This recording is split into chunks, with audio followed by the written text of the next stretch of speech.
मांगतानी दान एगो जान के सवाल बा,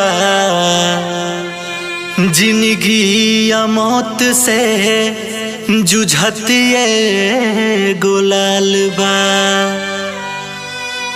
बांटने के काम एह में देर न लगाई जा, मिलके सभे बबुआ के जिंदगी बचाई जा।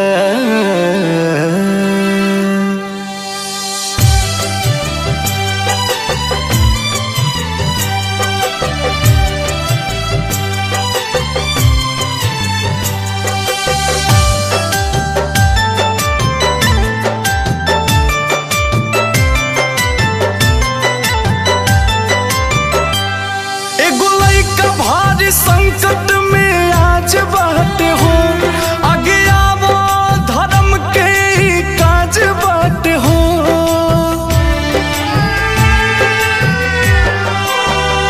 एगो लइका भारी संकट में आज बात हो, आगे आवो धर्म के काज बात हो।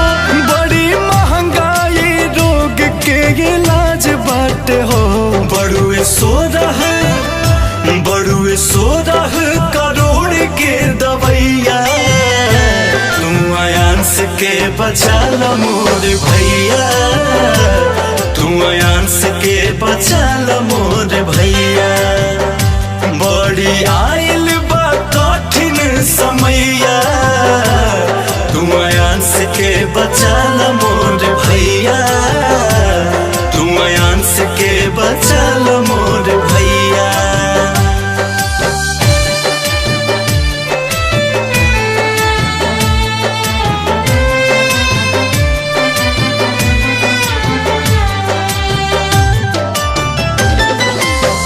छोटे गो परान बाटे कैसन लाचारी हो, धरना दुश्मनों के ऐसन बीमारी हो।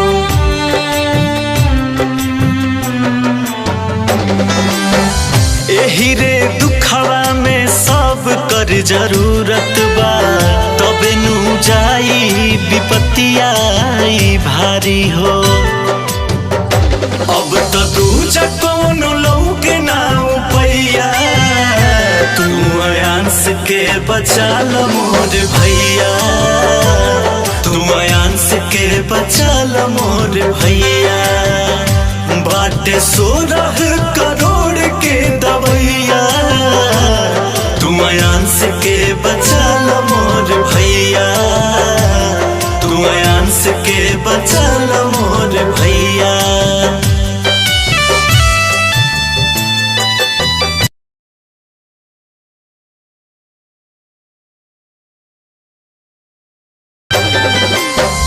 फटला सुन के जब दूसरा के छतिया हो, कैसन होई माई बाप के हलतिया हो।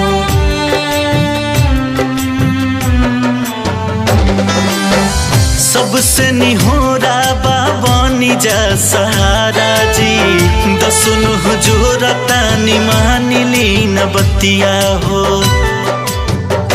अंकुश राजा छोटू बोस पर पैया, तू आयांस के बचा ल मोर भैया, तू आयांस के बचा ल मोर भैया। बाटे 16 करोड़ के दवैया, तू आयांस के बचा ल मोर भैया, तू आयांस के बचा ल मोर भैया।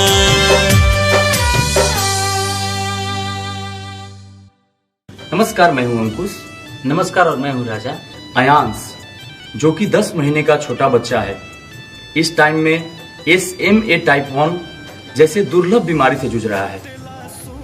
तो हम लोग आयांस के लिए एक सॉन्ग रिकॉर्ड किए हैं और हम लोग फैसला किए हैं कि इस गाने से जितने भी रेवेन्यू बनेंगे, यानी जितने भी पैसे बनेंगे, वो सारे आयांस के खाते में जाएंगे। इस गाने से आप लोग जो वीडियो देखें, इस गाने से जितने भी पैसा बनेंगे, सब पैसा अयांश के खाते में जाएंगे।